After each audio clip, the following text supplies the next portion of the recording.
আসসালামু আলাইকুম, কেমন আছেন সবাই? আশা করি সবাই ভালো আছেন। তো এখান দিয়ে সকাল সকাল ডিম সিদ্ধ দিয়ে দিলাম 2টা।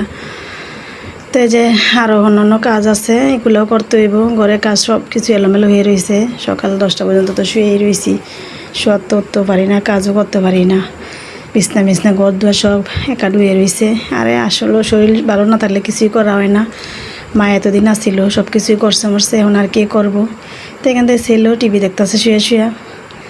এখান থেকে যে ভাত রান্না করছি সকালে, আগের কত কিছু ভাত ছিল, আর এখানে মাছ ভাজে নিছি, ইলিশ, জাটকা ইলিশ ছোটো ছোটো, আর তরকারি ছিল গরম করে নিছি। তো এগুলোই এখন খাওয়াইব। তো দেখতে তো পাচ্ছেন সব এলোমেলো হয়ে রয়েছে, থালা বাসন কিছু দেওয়াই না এখনও। তো এখান থেকে আপায়ও কিছু তরকারি দিয়ে গেছে। তো এখান থেকে ছেলেমেয়ে নিয়ে খাইতে বললাম, এই যে খাইতেছি। এখান থেকে মেয়েরে পাঠাইছিলাম এই যে বাজার সদাই করতে, তো দুলার ভেন্ডি নিয়ে এসে, তো এগুলো নামাই নিলাম, পরে বাজি করে বাবা মাছ দাঁড়াতে যেটাই করে করতে হইব।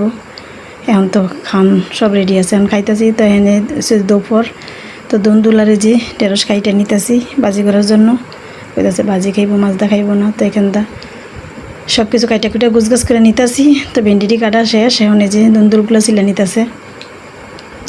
সিলার পরে আর কি দুটা তুই চুলাই দিয়ে বাজি করে এলাম। এখন গ্যাস আইছে, সকাল তো গ্যাস ছিল না, এই জন্য সকালে রান্না বাড়া হয় নাই। তো এখন এই যে পেঁয়াজ তেল দিয়ে বসাই দিলাম।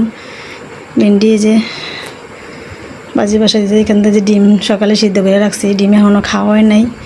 তো এখান থেকে যে ভেন্ডিটাও বসাই দিছি, দুলের পেঁয়াজ মরিচ দিয়েও বসাই দিয়েছি। তো হলুদ আর লবণ আগে দিয়ে রাখছি। তো এগুলো যে দিয়ে দিলাম। তো এখন বাজি করে নিমু, বাজি করার পরে আর কি সুপরে খাওয়া দাওয়া হইব। তো এখন আমার রান্না বাড়া শেষ। এই যে বাজি 2 বোতলে